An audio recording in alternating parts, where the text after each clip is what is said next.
जानकारी है किस तरीके से? एक युवती हरिद्वार की शहनूर नाम की थी जो यहाँ पर काफी दिनों से रहकर यहाँ पर काम कर रही थी, स्पा सेंटर और ब्यूटी पार्लर में काम कर रही थी और उसकी गुमशुदगी इसकी मदर के द्वारा 29 जनवरी को लिखवाई गई थी, क्योंकि वह यहाँ जब काम कर रही थी बहुत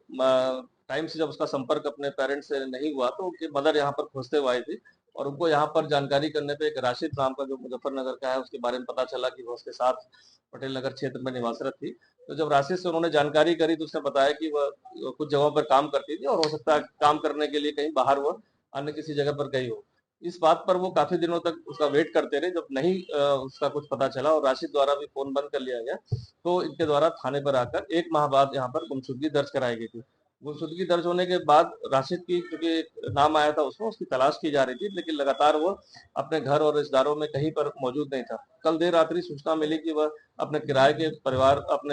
के घर में अपना कुछ सामान लेने आया, जिस पर उसको पूछताछ की गई और थाने लाया गया। थाने पर पूछताछ पर कुछ हमारे पास इसमें पहले एविडेंस भी आए थे, तो उसके आधार पर जब पूछताछ की गई तो उसने बताया कि उसने मृतका शहनूर को गला दबाकर उसकी हत्या कर दी और हत्या करने के बाद 27 दिसंबर को ही उसने एक सूटकेस खरीदा बाहर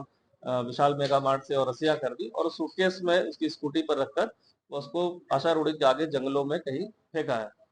इस सूचना के आधार पर पुलिस टीम द्वारा आज जंगल में कॉम्बिंग सर्च अभियान उसके निशानदेही पर की गई, जहां पर सूटकेस और मृतका की वहां पर डिकम्पोज बॉडी बरामद कर ली गई है। पूरा घटनाक्रम में पूछताछ में उसने बताया कि वह लिव इन रिलेशनशिप में रहता था और साथ ही साथ उसको कहीं शक था कि देर रात आती तो उसका कहीं संबंध हो सकता है। इस बात पर उनका बीच बीच में झगड़ा होता था और एक दिन आवेश में आकर रात्रि में जब वो देर से आई तो आवेश में आकर उसने उसका गला दबा दिया। गला दबाने के उपरांत अगले दिन वह सारे अपने इसको लाश को छिपाने के लिए उसका एटीएम भी प्रयोग किया। 17,000 रुपए उसके एटीएम से निकाले, उसकी स्कूटी पर डेड बॉडी को सूटकेस में रखकर और जाके उसको जंगलों में जाके छिपा दिया। इसकी गिरफ्तारी हो गई, इसको न्यायालय में पेश किया जा रहा है। साथ ही साथ जो मृतका की स्कूटी, एटीएम और फोन, उसके संबंध में जो जानकारी मिली उसे जहाँ पर छुपा के रखा है उसके लिए हमारी टीम पीसीआर पर लेकर उसको जाएगी।